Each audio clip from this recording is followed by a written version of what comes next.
धर्म के रक्षक नागा साधु को आखिर क्यों बनाने पड़ते हैं एक शव के साथ संबंध? कारण जान नहीं हो पाएगा कानों पर यकीन। उत्तर प्रदेश के प्रयागराज में आगामी महाकुंभ की तैयारी जोरों शोरों पर है। हिंदू धर्म के महाकुंभ का अत्यंत महत्वपूर्ण स्थान है। मान्यता है कि इस पवित्र अवसर पर संगम में स्नान करने से मनुष्य के सारे पाप समाप्त हो जाते हैं और उसे मोक्ष की प्राप्ति होती है। इस वर्ष के महाकुंभ में देश विदेश से करोड़ों श्रद्धालु के आने की संभावना है। महाकुंभ के आकर्षण का एक विशेष पहलू साधु संतों की उपस्थिति भी है।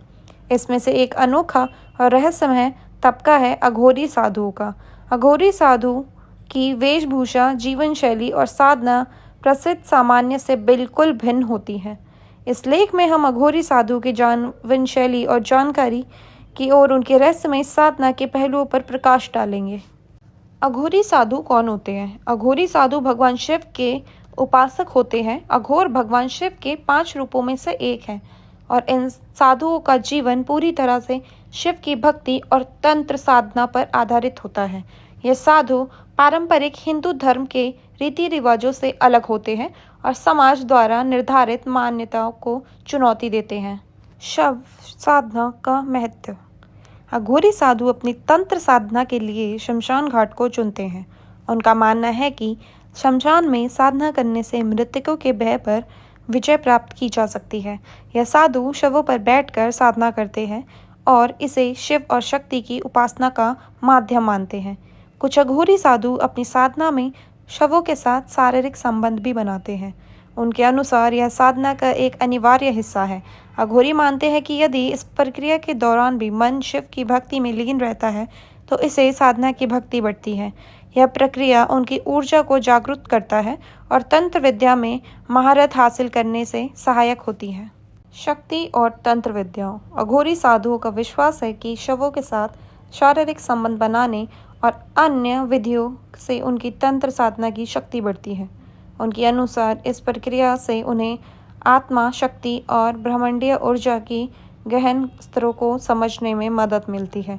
हालांकि यह साधना और व्यवहार सामान्य समाज के लिए अजीब है। अघोरी साधु न केवल शव साधना करते हैं बल्कि वे समाज द्वारा वर्जित मानी जाने वाली अन्य गतिविधियों में भी शामिल रहते हैं। इनमें शराब का सेवन करना, मांस भक्षण करना और मानव खोपड़ी का उपयोग करना शामिल है। ये सभी उनकी साधना का हिस्सा होता है और उन्हें तंत्र विद्या में महारत हासिल करने के लिए आवश्यक माना जाता है। ब्रह्मचर्य का उल्टा पक्ष। जहाँ एक ओर सामान्य साधु ब्रह्मचर्य का पालन करते हैं, वहीं अघोरी साधु इसके विपरीत चलते हैं। वे अपने लिए किसी भी प्रकार की वर्जनाओं को स्वीकार नहीं करते। उनके अनुसार यह सब साधना के मार्ग में आने वाली बाधाओं को समाप्त करने का एक तरीका है। अघोरी साधुओं की जीवन शैली और साधना का तरीका समाज की पारंपरिक सोच से पूरी तरह भिन्न है। यह रहस्यमय साधु अपने अभ्यासों से और तंत्र विद्याओं से माध्यम से शिव की भक्ति करते हैं।